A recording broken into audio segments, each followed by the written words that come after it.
Cerita diawali dengan latar kamar hotel yang di situ terdapat pasangan suami istri masih remaja yang sedang mencoba sebuah obat atau pil keluaran terbaru bernama Synchronic. Yang setelah keduanya menegak pil tersebut, si suami lantas pergi ke lantai atas menggunakan lift, sementara si istri tetap berada di dalam kamar. Yang tak lama berselang muncullah fenomena aneh yang saat kamarnya tiba-tiba berubah menjadi seperti hutan dan muncul seekor kakek disusul dengan seekor ular yang mematuk kakinya dan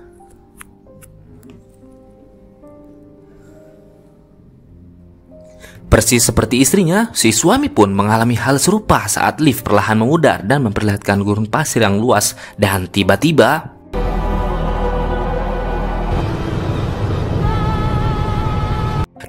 inilah Synchronic. Kisah akan berfokus pada seorang paramedis bernama Steve yang terlihat sedang bekerja bersama dengan rekan kerjanya bersama Dennis. Mereka baru saja mendapat panggilan darurat untuk datang ke sebuah tempat kejadian perkara yang di situ terdapat seorang pria terluka akibat tertusuk pedang kuno dan anaknya yang diduga mengalami overdosis heroin, serta terdapat beberapa bungkus pil Synchronic persis seperti yang dikonsumsi oleh pasangan suami istri di awal tadi. How's it going in there, man? You do this? Dugaan awal pil tersebut diyakini sebagai narkoba jenis terbaru yang dapat menyebabkan penggunanya mengalami halusinasi tingkat tinggi. Namun yang aneh adalah selain menemukan pedang kuno tadi, ada juga koin Prancis yang sama kunonya dengan pedang tersebut, sehingga ini menjadi tanda tanya besar tentang apa hubungan antara pil tersebut dengan barang-barang kuno ini. Dan ya, Steve tak sengaja tersusuk suntikan heroin yang digunakan oleh si anak yang karena takut tertular penyakit, ia pun memeriksa diri ke dokter dan akan diketahui hasilnya setelah dilakukan cek laboratorium.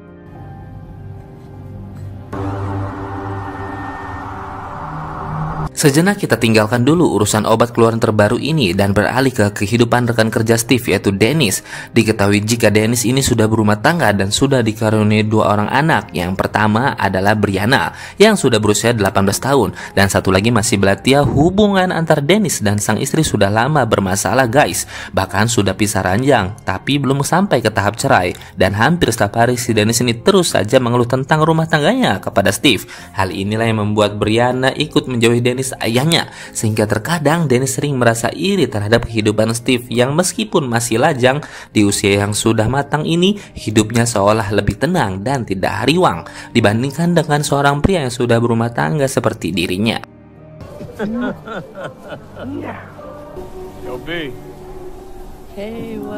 Tak hanya itu, Dennis juga sering merasa iri terhadap Steve yang justru lebih dianggap seperti seorang ayah oleh Brianna putri sulungnya, di mana Brianna sendiri punya kebiasaan duduk di atas batu dengan tulisan always dengan double L yang artinya selalu. Entah siapa yang membuatnya, Brianna katanya sering merasa nyaman dan damai ketika duduk di atas tunggul kuras ini guys. Excuse me for 1 second. Keesokannya, Steve dan Dennis terlihat mendapat panggilan ke sebuah TKP yang menjadi lokasi ditemukan seorang yang baru saja terbakar, di mana mereka menemukan sebuah gagang pantau atau gagang pintu kuno yang berasal dari daerah lain. Yang menarik adalah ditemukan sebuah pil Synchronic yang persis seperti ada di TKP sebelumnya guys. Sore harinya, Steve pergi ke rumah sakit untuk melakukan tes MRI yang hasil diagnosanya benar-benar sangat mengejutkan. Karena ternyata Steve menderita tumor otak besar. Ada satu bagian otak bernama kelenjar pineal yang merupakan kelenjar yang menghasilkan hormon melatonin yang berfungsi untuk mengatur siklus tidur dan menurunkan rumput yang beredar. Kelenjar pineal itu juga lah yang berfungsi sebagai mata ketiga manusia, alias dapat menangkap frekuensi tinggi dan mengalami fenomena penglihatan batin semacam indigo. Namun menariknya adalah di usia Steve yang dibilang sudah lebih dari dewasa, kelenjar pinealnya nyatanya masih dalam kondisi seperti remaja, yang artinya masih segar, masih lunak, tidak mengeras, dan masih bagus. Hal itu terjadi akibat adanya tumor yang tumbuh di otaknya, yang karena kelenjar pinealnya menutupi tumor tersebut, membuat dokter tak bisa melakukan operasi pembedahan, yang dengan kata lain hanya tinggal menunggu waktu beberapa minggu saja sampai Steve menemui ajalnya. Innalillahi wa rajiun guys. But yours is at the top, here like a soda cap. Tak ingin bereaksi lebay dan melebih-lebihkan tentang penyakit yang dideritanya, Steve memilih untuk diam dan tidak menceritakan kepada siapapun termasuk Dennis, dan seolah semuanya baik-baik saja nih guys. Justru mereka berdua malah mendapat panggilan ke sebuah TKP yang merupakan hotel tempat pasangan suami istri menginap yang ternyata adalah pasutri yang kita lihat di adegan awal tadi guys.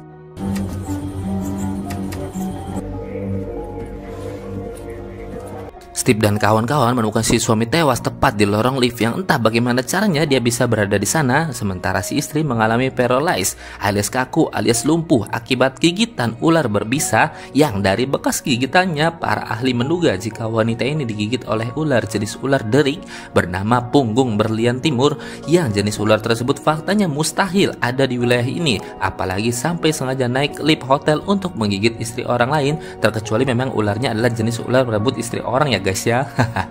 Namun Dennis dan juga Steve mencurigakan adanya pil sinkronik yang ada di TKP dan mereka mencurigai apa yang terjadi.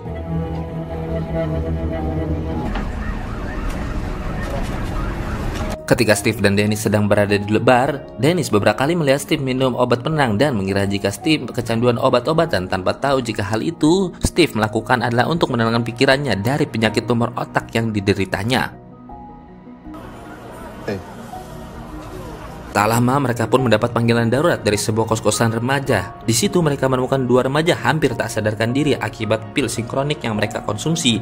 Yang alangkah terkejutnya Steve dan Dennis saat baru menyadari jika kedua remaja ini adalah teman sekelasnya Brianna yang diketahui menghilang entah kemana.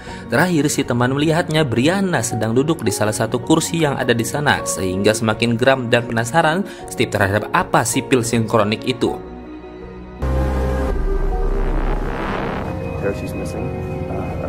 Kasihan melihat temannya sendiri yang menjadi korbannya, Steve pun nekat mencari tahu dari mana asal-usul pil tersebut hingga membawanya ke sebuah toko vape tempat pil sinkroniknya dijual. Alih-alih akan memborong semua pilnya, si penjaga mengatakan jika hanya tinggal 7 bungkus saja yang ada di situ dan katanya sudah tidak diproduksi lagi. Yang ketika Steve akan pergi, muncullah seorang pria yang menawar harga 3 kali lipat untuk pil tersebut. Namun Steve menolaknya, tidak ingin ada korban jiwa lagi.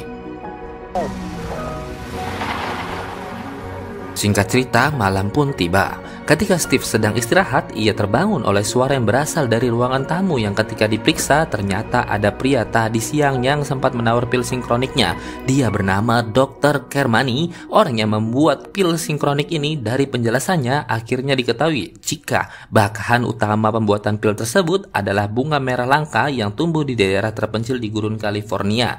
Alih-alih menciptakan obat dengan efek menyerupai narkoba dengan tujuan untuk mengurangi ketergantungan para pecandu narkoba, nyatanya pil sinkronik memicu kelenjar pineal manusia untuk mengalami suatu fenomena atau anomali tak biasa layaknya pergi ke masa lalu, yang jika Anda menganggap apa yang dialami pasutri di awal hanyalah halusinasi semata, Anda salah, karena yang mereka alami adalah nyata, senyata bau kentut Anda sehabis makan telur rebus. Dan itulah alasan kenapa Dr. Kermani jauh-jauh datang ke sini dari Tasikmalaya adalah untuk menarik semua obatnya, karena setelah diteliti lebih lanjut, pil tersebut berfungsi sebagai perantara untuk membawa penggunanya ke dalam fenomena yang disebut sebagai perjalanan waktu alias time travelers.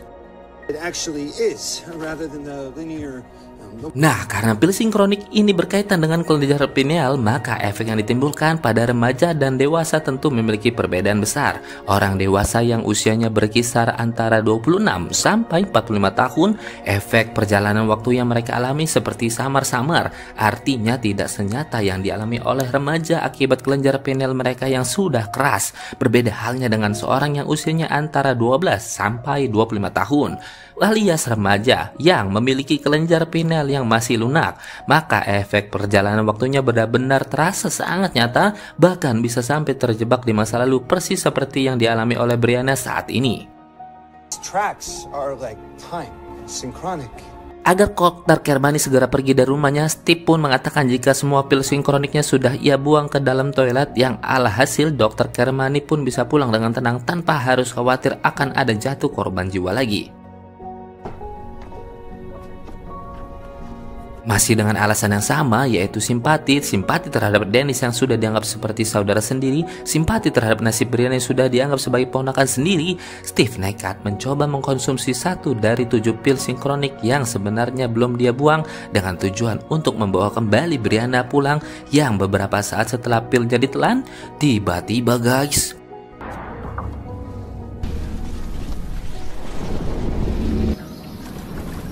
ya, Steve akhirnya bisa merasakan sendiri sensasi berada di tempat lain, lebih tepatnya sebuah rawa dengan seekor buaya yang siap menerkamnya. Namun yang paling bahaya adalah ada seorang pria dengan senjata tajam yang bermaksud untuk menyerangnya. Tapi sesaat Steve menganggap fenomena barusan hanyalah halusinasi semata, namun dari celananya yang basah dan bekas sabetan pedangnya ada di lantai, sudah bisa dipastikan Steve akhirnya yakin jika fenomena barusan 100% benar-benar terjadi di alaminya, yang alhasil berdasarkan jam digital rumahnya, angka jam saat dirinya berangkat, Steve akhirnya berhasil menemukan aturan penting bahwa pil sinkronik ini hanya bisa membawa penggunanya selama kurang lebih 7 menit ke masa lalu. Setelah memahami aturan mengenai durasi efek dari pil ini, kini Steve akhirnya mencari tahu lokasi geografis masa lalu, apakah lokasinya akan sama atau tidak jika dia berpindah tempat dari sofa ke depan meja. Yang sambil direkam untuk sebagai barang bukti, Steve pun langsung meminum pilnya dan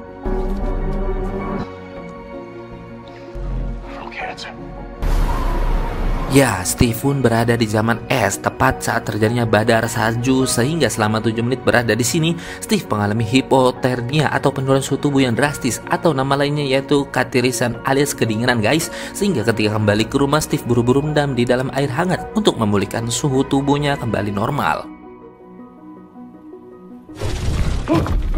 Akhirnya didapatkanlah kesimpulan tentang lokasi masa lalu yang barang siapa meminum pil ini di tempat yang berbeda, bahkan hanya untuk selisih beberapa meter saja, maka lokasi masa lalu yang dialami pun akan berbeda juga. Dan kini saatnya Steve akan berdiri di tempat yang sama dengan beberapa perlengkapan yang sudah matang untuk mengetahui apakah jika dirinya minum pil di tempat yang sama akan pergi ke lokasi yang sama juga.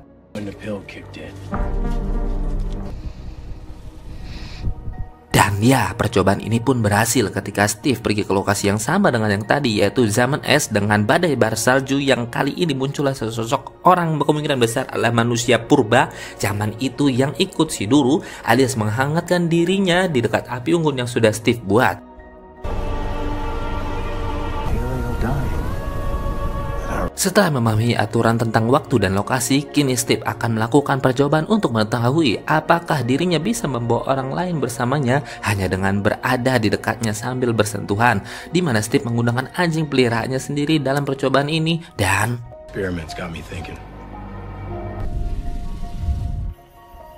ya, anjing peliharaan Steve pun ikut terbawa ke masa lalu, sehingga bisa disimpulkan bahwa barang siapa yang bersentuhan dengan seorang pengguna pil sinkronik, maka makhluk hidup atau benda mati yang ada di sekitarnya atau yang bersentuhan langsung dengan si pengguna akan ikut terbawa dan merasakan efek perjalanan waktu. Namun masalahnya sekarang adalah Steve berada di rumah salah satu warga dari tahun 1800-an, sehingga ia dan anjingnya harus segera keluar sebelum si pemilik rumah ngamuk dan melukainya menggunakan pisau. Saat berada di luar, Steve pun menjadi fokus perhatian semua warga sekitar yang heran dengan penampilan Steve yang berbeda dari mereka.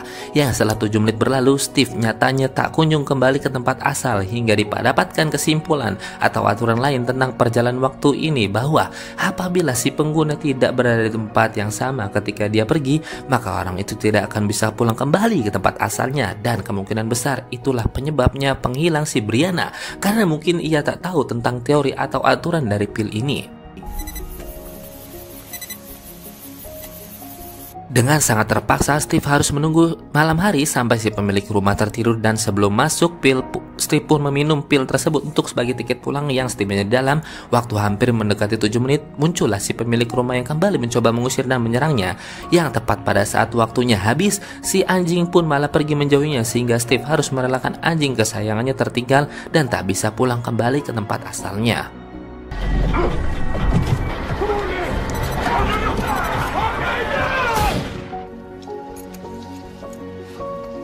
Daripada menjemput anjingnya dan menghabiskan pil yang hanya tersisa 3 lagi, Steve memilih untuk menjemput Brianna dengan cara meminum pilnya di tempat terakhir kali Brianna terlihat, yaitu di kos-kosan temannya yang sekarang menjadi TKP. Yang kali ini Steve pergi ke masa lalu di zaman entah tahun berapa. Ia pun jatuh dari atas pohon dan mendapati beberapa orang sedang menyembah berhala, di mana mereka menganggap di Steve adalah seseorang yang dikirim oleh dewa api untuk dijadikan sang penyelamat. Sehingga ketika Steve menyadari dirinya akan ditahan di tempat ini, ia pun buru-buru kembali ke atas pohon dan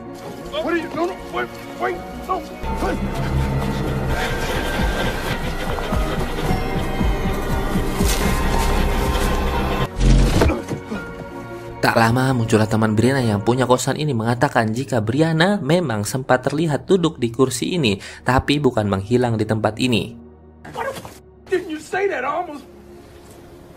Tersisa 2 pil terakhir yang harus benar-benar dimanfaatkan dengan baik. Steve yang belum tahu di mana Brianna, penegak pil itu pun memilih keluar dan menemui Dennis, ayahnya. Yang di sini Steve akhirnya jujur jika dirinya menderita tumor otak dan hidupnya mungkin tak akan lama lagi. But then I found out I was dying. Pada titik ini, Dennis nampaknya harus banyak-banyak bersyukur karena sesuatu yang terlihat bagus belum tentu terlihat baik. Kelihatan saja Steve adalah seorang single yang very happy pada setiap malam ia tidur dengan suasana sepi. Makan sendiri, sempat tidak ada mencuci, dan yang paling terbarak adalah tumor otak yang membuatnya terancam mati. Sadar jika dirinya tak punya banyak waktu lagi, Steve pun menceritakan tentang pil sinkroniknya dan memperlihatkan rekaman video saat dirinya sedang melakukan percobaan. Di situ, keduanya pun teringat dengan batu atau tunggul kuras yang sering Brianna duduki, yaitu batu dengan tulisan Always yang ada di taman, sehingga keduanya pun segera meluncur ke sana untuk menjemput Brianna yang ada di masa lalu. Sambil mengobrol, Steve pun langsung meminum 1 dari 2 pil terakhir dan akhirnya mendapatkan dirinya berada di medan perang tepat pada saat terjadinya Perang Dunia Pertama di tahun 1914 yang karena banyak tembakan dan peluru berseliweran, Steve pun lari dan bersembunyi di bawah lubang perlindungan sambil teriak-teriak memanggil nama Brianna.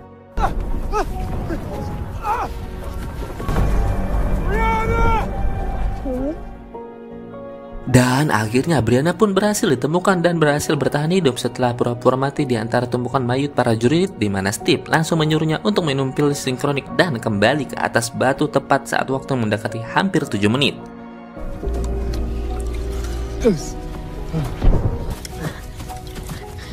Di detik-detik terakhir mereka akan kembali, selalu saja ada masalah guys yang tak diduga-duga. Kedatangannya yaitu kedatangan kemunculan seorang tentara yang mengacungkan senjata api, sehingga alih-alih untuk tetap bersentuhan satu sama lain, Steve terpaksa melepaskan tangannya dari Brianna dan mencoba untuk membujuk si tentara agar tidak menembaki mereka berdua. Yang ketika si tentara berjalan mendekat, ia tak sengaja menginjak ranjau darat sehingga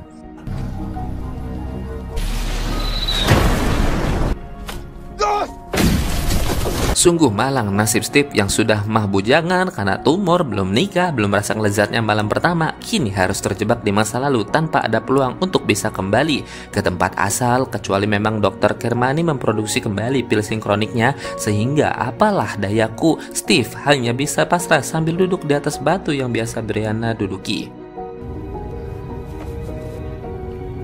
Brianna pun berhasil kembali pada Dennis, ayahnya, dan tulisan Always yang tertara pada batu itu adalah tulisan yang dibuat oleh Steve. Yang entah bagaimana nasib dia selanjutnya, Dennis sempat bersalaman dengan Steve sebelum Steve ia lenyap seutuhnya. Tamat ending yang sangat membagongkan guys.